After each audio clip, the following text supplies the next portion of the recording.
The richest people in the world don't pick stocks. They understand something about stocks that changes how the entire game works, and it has nothing to do with charts, timing, or finding the next big ticker. There's a mental shift, a single reframe that separates people who compound real money in the market from people who slowly bleed it out. It's not complicated, but almost nobody makes it. You're about to. A friend's dad bought $8,000 of Costco stock in 2002, not because he read a balance sheet, because he liked the rotisserie chicken and figured everyone else did too. He never opened the account, never checked it, never sold a share. That position crossed $250,000 last year. He didn't get lucky. He just accidentally did the one thing most investors can't bring themselves to do. But we'll come back to that. Here's how most people actually enter the market. A coworker mentions a ticker. A headline screams something surging. They download an app, tap buy, and suddenly they own something. But ask them what they own? They freeze. They think they bought a price, a line on a screen they need to move up. That's not investing. That's betting with a cleaner interface. Here's what you actually bought. A stock is not a symbol. It's a legal ownership stake in a real business. One share means you own a piece of that company's future earnings. Every product shipped, every contract closed, every dollar of profit, a fraction is yours. You didn't place a bet on a chart. You bought a small piece of an economic engine. But here's where it falls apart. Most people treat ownership like a scratch ticket. They buy Monday, check Tuesday, panic Wednesday, sell Thursday. Owners for 72 hours. That's not investing. That's anxiety with a brokerage app. And it's expensive because every sell is a taxable event, every re-entry is a guess, and every guess is competing against people who simply didn't move. Now, real numbers.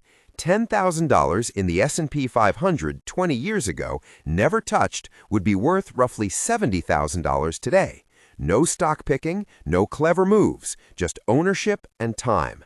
But here's what should genuinely unsettle you.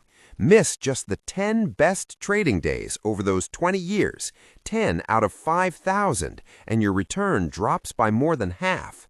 The people who sold in fear and waited for the right moment to get back in lost more than any crash took from the people who stayed. Now, holding forever isn't magic. It doesn't work if you own a collapsing business with no path forward. Sears holders learned that. So did Blockbuster shareholders. Blind loyalty to a dying company isn't patience, it's denial. But owning a broad, diversified slice of the market, that's a different equation entirely. The index doesn't need every company to win. It just needs the system to keep producing, and it has for over a century. This is the reframe, and this is the part worth sitting with. When you see a stock as a price, every dip triggers a decision. Should I sell? Should I hold? Should I have sold yesterday? You carry that weight constantly. It eats at you in the shower. It follows you to bed. Your portfolio becomes a scoreboard for your anxiety.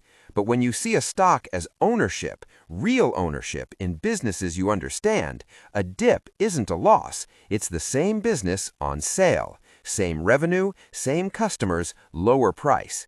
That shift from tracking prices to understanding value is the difference between building wealth and nervously watching it evaporate. The stock market isn't random. It's a transfer system. It moves money from people who flinch to people who hold their ground, from people who trade feelings to people who own businesses.